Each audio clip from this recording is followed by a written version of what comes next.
አላህ ሱብሓነሁ ወተዓላ እኛን በሐላል ከሐራም ነገር እንድንቃቃ የተለያዩ ለኛ የተፈቀዱ ነገሮችን ዘርግቶልናል። በዛ ምክንያት ገበያን አፍቅዶ ሪባን ክልክል አደረገ። ወአመረ ቢጠለቢ ሪዝቂ ሚነል ወጁህ ሙባህ እንደዚህ የተፈቀደ በሆኑ መንገዶች ርዝቃችንን ፈልገን እንድናመጣና እንድንጠቀም አዘዘ። ምንም ከኛም አልፎ እሱ በፈቀደውና በወደደው መንገድ እንድናመጣ ጭምር ነው ያዘዘን። ሰፊ የሆነ የርዝቅ መገኛ መንገድ እንደዘረጋ ግን ሰዎች ያንን ተላልፈው አልሆነ መንገድ ተገቡ። አላህ ደግሞ በዛ ላይ የሚያመጣው መዘዝና ቁጣ ታላቅ መሆኑንም ተናግሯል። እነና في زمان طغاة يطلبون المال አሁን እንደሚታወቀው ለመጨረሻው ጊዜ ስለሆነ ሰዎች ገንዘብን ለመፈለግ በጣም ድንበር ያለፉበት ጊዜ ውስጥ ነው ያለነው አሉ።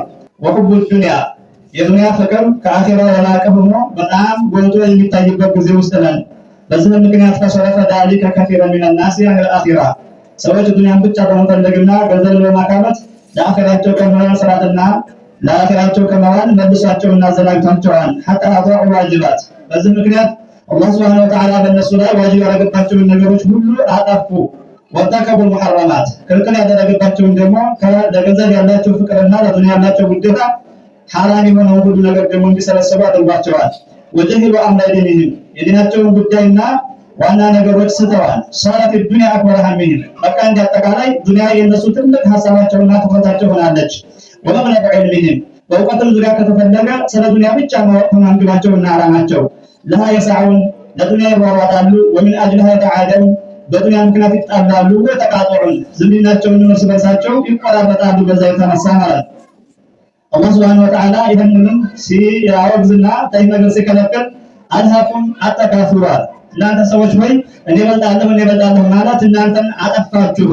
ሐታ ዙርቱሙል መቃብር ይህ ጉዳያችሁና ተግባራችሁ አላህ ለመቆፍዳችሁ ቀብርን እስከምትዘይሩበት ድረስ ይቀጥልባችኋል ማለት በገንዘብም የበላይ መሆን ይፈልጋል ሰው ልጅ በማንኛውም ነገር ሐታ በእውቀት እንኳን ቢሆን በልጅ በማንኛውም ነገር ከሁሉም በልጫ መገኘት አለብኝ ያላችሁ መፈካከራችሁ ታጥፋችኋል።